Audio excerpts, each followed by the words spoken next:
Oke, Bolo, kembali lagi di Filosofi Motor. Dan di video kali ini kita kedatangan Vario 150 LED new ya. Jadi si ownernya datang ke sini dengan keluhan pertama berobat, tarikan nggak enak. Di sininya lemot tarikannya ya teman-teman. Terus kemudian ada di bagian skok itu rembes semua, sudah kita belikan. Untuk silnya kita ganti yang original ya teman-teman.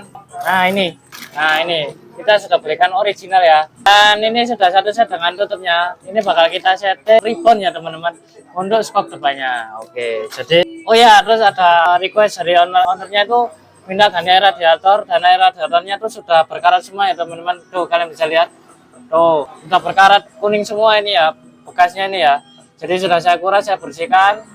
Dalamnya sudah selesai, dan ini bakal kita bongkar untuk bagian skopnya. Oke, untuk proses pembongkaran kalian bisa langsung aja simak dan tonton video kita di selanjutnya. Oke, sekian, terima kasih dan sampai jumpa di Filosofi Motor. See you.